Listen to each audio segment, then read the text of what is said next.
انزل شارك، انزل شارك، انزل شارك. وده نصيحتي لكل شعب جمهورية مصر العربية بال27 محافظة. لازم ننزل نشارك في الصندوق على أساس إن الصندوق هو الفيصل في أي عملية ديمقراطية، سواء في انتخابات أو في أي عمل بيستفتى الشعب فيه وبيتخذ رأي الشعب فيه. إن إحنا بننزل للصندوق فيه 4 مرشحين، بنختار الأنسب وكل واحد حسب رؤيته. بشجع كل شاب وكل مواطن مصري ان ينزل يدي رأيه في الانتخابات ويدعم الصندوق الانتخابي، ويحاول يعني نحفزه موقفنا قدام يعني الشعب المصري وقدام العالم العربي والعالم كله. ادعوكم ان انتوا تنزلوا تختاروا المرشح المناسب ليكم واللي انتوا تحبوه واللي انتوا تختاروه واللي انتوا شايفين ان هو ممكن ياخد البلد لقدام. احنا مش بنقول لكم رشحوا حد معين، انت اختار اللي انت شايفه مناسب، وده علشان بلدنا وعشان مستقبل اولادنا وعشان ندي رساله بره نقول ان احنا دوله متقدمه ودوله ديمقراطيه. الرئاسيه على الابواب هي ان شاء الله هتبقى يوم 10 11 12 فلازم نكون ايجابيين، بمعنى ان كلنا لازم نشارك في الانتخابات الرئاسيه. مهما كان هندي صوتنا لمين؟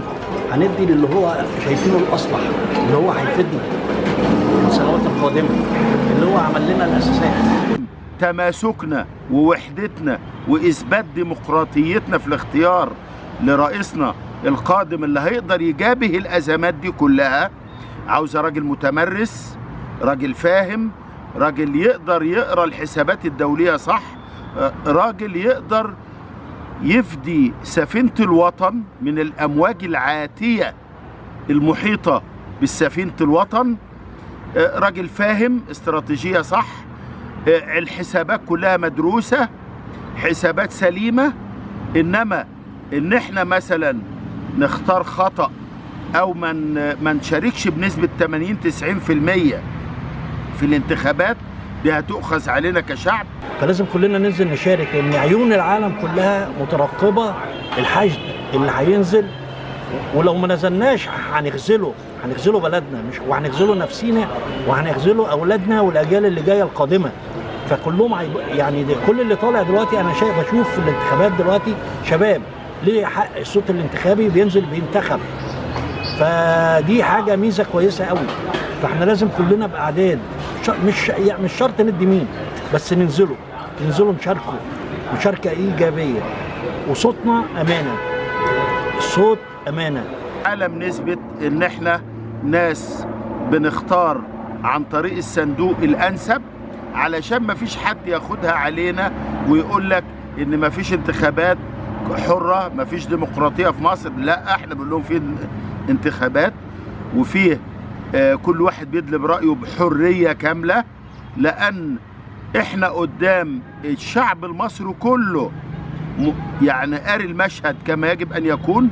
احنا حوالينا دايرة مشتعلة من كل الجهات الأربع فيها أعداء لينا. ما أعتقدش إن احنا في العصر ده دلوقتي إن أنت ممكن تدي صوتك لحد وما يظهرش، لا هيظهر، واللي أنت هتختاره هو اللي هينجح. لكن اختار، انما ما تقعدش وتبقى سلبي وفي الاخر احنا اللي بندفع الثمن واولادنا هم اللي بيدفعوا الثمن. احنا عايزين نبني بلد، فهنبني بلد ازاي الا بالتكاتف.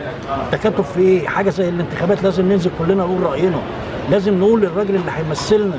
الراجل شفنا انجازات، شفنا انجازاته، وشفنا مصر بقت ايه دلوقتي، وشفنا مصر صوتها مسموع على جميع دول العالم. 4 مرشحين، ادي رايك لاي حد فيهم، بس تنزل تشارك. صوتك امانه، صوتك امانه، لان احنا يبقى موقفنا قدام العالم ان احنا دوله ديمقراطيه، واحنا دوله ديمقراطيه ودوله حريه. ويحمي مصر ويحفظ مصر وتحيا مصر. هنختار رئيس جمهوريه بارادتنا مهما كان الرئيس المنتخب، اللي هو كلنا شايفينه اللي هو هيبقى اصلح في الفتره القادمه. فانا نصيحتي لكل الشعب السكندري والشعب المصري ان احنا كلنا لازم ننزل في الانتخابات الرئاسيه، والانتخابات الرئاسيه دي العالم كله سواء في الغرب سواء في الشرق سواء في الجنوب في الشمال، كله بينظر لمصر وكله مستني النقطه دي.